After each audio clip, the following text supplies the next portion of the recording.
खामानियाव थांनायानो जाबोआसै नै जोबनानै बुरिया फन हरदोंमोन दाहायसो रायलायहरसै आङो बेखौ दाननांसिगोनलै हाबबाय ससे अखासो हाबायलै बोरै जाबावनांगौ मालाय गारिखौ नुयोब्रा दाय जायो नङाबा बेरायहैदोंमोन थायो अखाया नायदो अखाया नै दखानाव लाखिदो बबे दखानाव ससेल' बेखौ बारथ'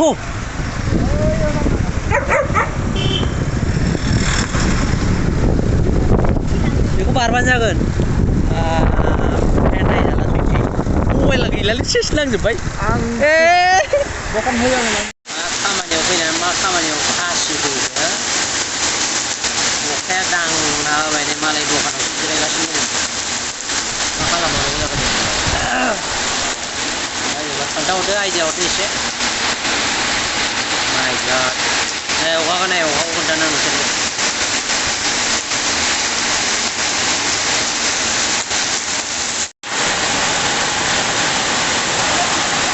ओंखारनो हाला अखाया नै मालाय मोसौफ्राबो मा जाबावनांगौ जागौ गसायासो मिथिगौ दङ रुमाव थांनो मोनाबाथ' मालाय जायगासो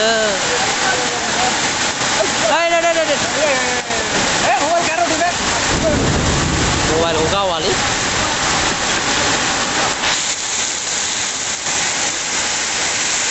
मोनाबाय मोनानिफ्राय मोनादो गैला अखाया नै थांनो मोनला जोङो मोनानिफ्राय मोनाबाय माथामबो गैला नै गोदाव सोराव जानानै दङ मा खालामबावनांगौ जाखो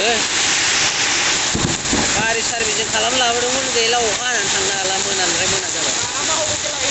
अ माइ गड मोनगोना मोनला जाखो नाय अखाखौ नायबावदो खनसे दे लागाव मा जाबावनांगौ जाखो अखायावनो थांनांसिगोनसो गारिजों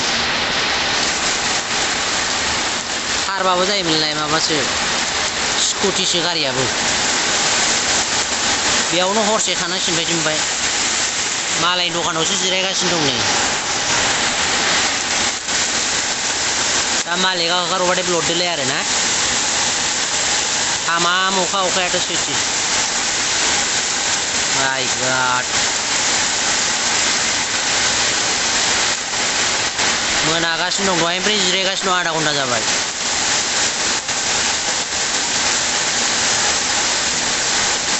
बिल्डिंआवबा सोर दं रावखौबो नुहुरा माथो लाइटबो गैया हर जाबायरा थांसो मोनला जोङो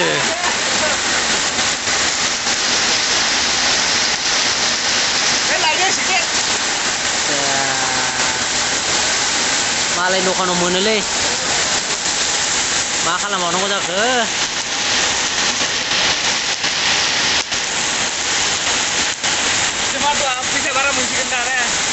औरा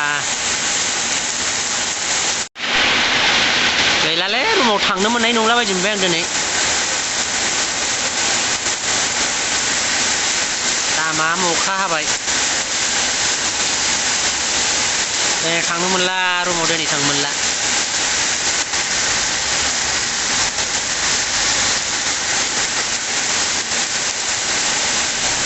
मा जाबावनांगौ जाखो गसायासो मिथिगौ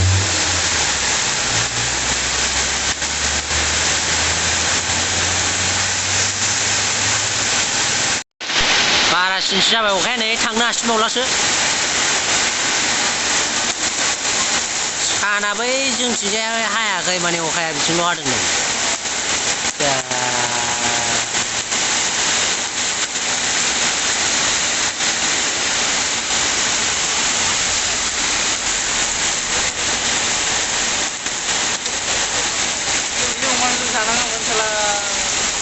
बेदर जानांगौमोन आरो ना जाग्राया सात सात गोरलै अदे बायदि जानो लुगैग्रा नेम दं बेनाव गैयालै गारि सार्भिसिं फैनाया नै माथो लामायाव अखासो हाथेबाय जोंना मा जाबावनांगौ जाखो बिदिबो जायो मालाबा मालाबा बिपदा नै गय नायनो बोथोरा मोजांथारमोन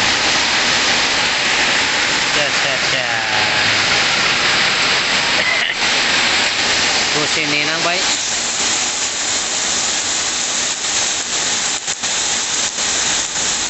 गथ'फ्राबो गैला हनै सिबायबो सिजाबोनांबाय मा जानांगौ जाखो बिदिजों एसे बावबाय गायलामोन हरसेसो थानांसिगोन बायदि मोनबाय आङो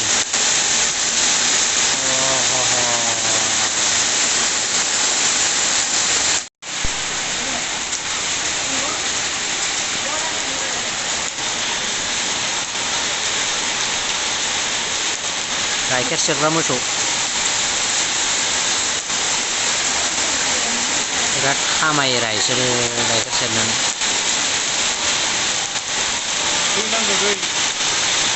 जागोनसो बेखौ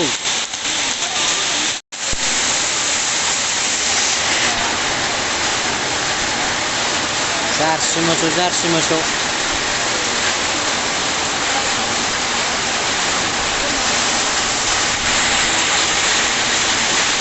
ओमफ्राय दुस्थ'लाय एसे खाजानाया